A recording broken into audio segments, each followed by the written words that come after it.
Welcome back everyone. Time to do another late 2020 review of the iPad mini that's actually still the most current iPad mini that ever came out, which is the iPad mini 5. Now this iPad came out early last year around that March timeframe, and I believe this was one of those iPads that Apple pushed out in like a week or like half a week where they were like releasing a new product like every day of that week, which was so crazy. I literally love that time frame. But this iPad mini 5 I still think is a super decent value for the most part. It's definitely not the best valued. I think the iPad 10.2 inch is an extremely good value, that 8th generation. But this iPad mini 5, if you have it, it doesn't really get too much better than this in terms of a portable iPad that's this size, since they haven't made a new one. But I still think for the most part, it's a tremendous thing. And I have heard rumors of Apple actually releasing the next generation of this. I don't know how verifiable that is. I don't know when that's going to happen. But for now, for sure, this iPad is still a tremendous iPad for sure. Now, pricing wise, this thing, whatever it costs, I'll find the cheapest one on Amazon. I'll link it down in the description below.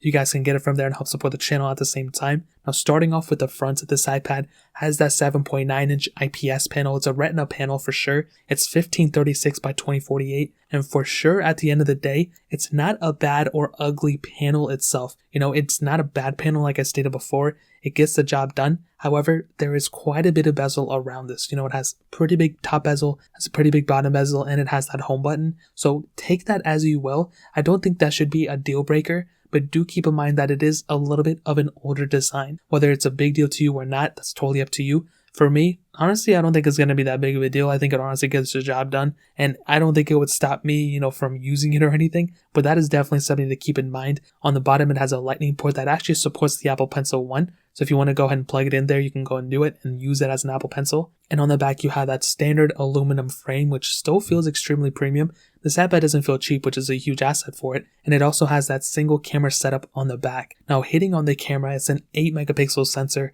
And I think, like I said before, not a bad camera, for an iPad, it gets the job done. I think this thing has the same thing as the iPad Air 3. And whatever you're going to do with it, whatever you're going to, utilize for it for an iPad's sake, it's going to get the job done. FaceTime, video calls, Zoom calls, Microsoft Teams, whatever you're going to do with it, this iPad mini 5 is going to get the job done. But do keep in mind, I would not recommend using this iPad camera if you're trying to shoot videos, if you're trying to take any crazy photos. This thing pretty much has the same type of camera setup as something like an iPhone 6. So kind of keep that in mind. If imagine, ask yourself, would you use an iPhone 6 in this case? That is pretty much the same priority list of how I put this iPad mini 5 at. On the front, it has that 7 megapixel sensor. You can do 1080p videos on that. And even that is a really good sensor too. I mean, both the front and the back can shoot the same resolutions, which is really convenient. That's kind of what we're seeing now with the iPhones, 4K 60 on the front, 4K 60 on the back. But this is definitely by no means a bad camera. But for an iPad, it gets the job done. And, I think the camera is a byproduct of, using this thing. So for sure, at the end of the day, the camera gets thumbs up from me in my books. It's definitely not the best camera by any means, but it gets the job done for sure. Now, zooming out of the camera and looking around the whole entire body, I mean, that really pretty much covers it up for the most part. There's really not that much more to hit on here. Now, software-wise, this thing is currently running iPadOS 14, and because it has that A12 chip inside of it, this thing is going to last for a pretty long time. To keep this in perspective, the iPad Pro 4th generation, whatever, both models, they actually still have a base A12 chip. So those are probably going to last longer than this one, but it's still going to be lasting for a very, very long time, both of these, including the iPad mini 5. So the mini 5 is going to be lasting for many, many years. It's not like you're going to pick it up now and feel like you have an outdated machine, so keep that in mind. But the software is actually really good on these machines too. I mean, you can go ahead and, use this thing time and time again. It's going to be getting way more features. iPadOS 14 has been pretty good on pretty much all iPads. If I had to put a number on it, I would probably say this thing's going to get unsupported around 2023 or 2024, maybe longer, maybe a little bit shorter, but definitely around that time frame. So for the time being, you're definitely going to be perfectly okay. Now moving on to the performance side of things, this thing has that Apple A12 Bionic chip inside of it, 3 gigabytes of RAM. Now this is how I'll basically break this down. If you're trying to substitute your MacBook or an iMac or something, and you're like, oh, I don't need those, I need to get an iPad mini, or I need an iPad, I will tell you, you're going to have to kind of level out your expectations, or at least be aware of this specific iPad, because I truly believe an iPad could probably overdo or, do basically what a MacBook or iMac can do, but I don't think it can do everything that those machines can do, Now with an iPad, for example, I mean, this thing's smoothness is out of this world. It can do a lot for sure. And I've always had smoother experiences on iPads than MacBooks or iMacs, so definitely keep that in mind. And also this thing supports the Apple Pencil, which is something that a lot of creatives use. Now, if you're somebody who doesn't need to do a lot of gaming, if you're somebody who doesn't need to do a lot of video editing and stuff, then I would say this is probably a really good iPad for it, because it has a smaller screen.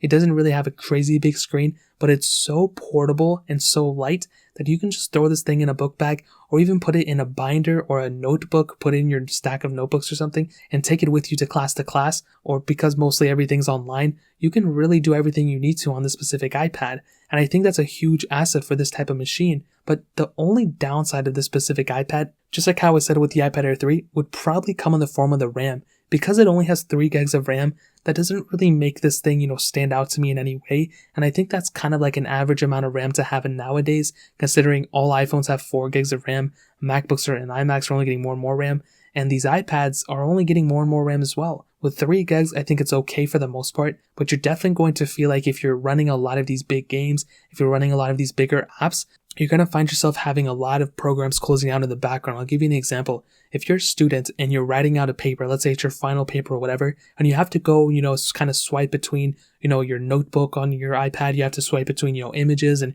you're Googling stuff and all that and so forth, you have a higher chance on something with a lower amount of RAM of those apps actually crashing. So just imagine you go back to, your paper that you're writing. Now, chances are, maybe if you're lucky, it'll go ahead and still save that paper out and it'll, be saved to the cloud or whatever. But if not, then you're going to be, have to restart your paper every single time that happens. And that's a super unfortunate thing. I don't know how often that's going to happen, but that's definitely something to kind of keep in mind at the end of the day. So in terms of performance, I'll say it's great. It's not amazing, but it's definitely smooth. I feel like the RAM is the main portion of where the specific iPad kind of lacks in. So in terms of performance, that pretty much covers it up. Now ending it off with the battery life, this thing has a 5,124 mAh battery. And I think, like I said before, that is a pretty decent sized battery to have on this machine, considering the fact that it is a smaller, iPad. It's not outdated completely, but it is a little bit dated. And because it does have a pretty decent sized battery in it, it's actually not that bad. But do keep in mind, like I always say, you're probably better off getting an iPad that has, more of a bigger battery size in it. Something like an iPad Air 3 that is actually pretty decent in the battery life department, or even an iPad Pro. With these iPad mini 5s, they're a little bit different, but I would still say the battery life is probably better than not. So to kind of sum up this video and to answer the question, should you go and pick up an iPad mini 3? Well, what I can tell you is that for sure at the end of the day, the iPad mini 3 has so much going for it that it's not even funny. I mean, this iPad will definitely stand the test of time.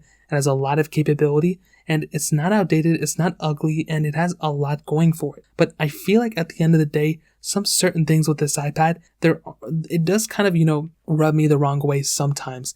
And what I basically mean by that is, with the battery life, it's not the best, it's not horrible, but it could have definitely been better in my opinion. With the performance, that is another area where I feel like this iPad doesn't really perfect, and the RAM management portion is something that I do feel like the iPad could have done a little bit better in. Even the cameras, the camera department, it's not the best, I feel like it could have been a little bit better, but at least this thing has a camera. At least this thing's performance is still extremely smooth for the most part. Even though it's not the, most highest performing machine, it's still a pretty good performing machine at the end of the day. And even though the battery life doesn't last insanely long, it still has a really good, decent battery life to it. And if you're around a lightning charger, which I'm sure a lot of you are, you're going to be getting a really decent machine. You're getting Apple Pencil support, iPad OS 14, and iPad support for an insanely long amount of time. It's not like this iPad's going to be outdated tomorrow. So, like I said before, that's another huge thing about this iPad, and for sure at the end of the day, it gets a thumbs up for me in my books. So that pretty much covers it up there. If you guys have any other questions or anything, let me know in the comment section below. Hit the like button, that would mean so much, but definitely hit that subscribe button.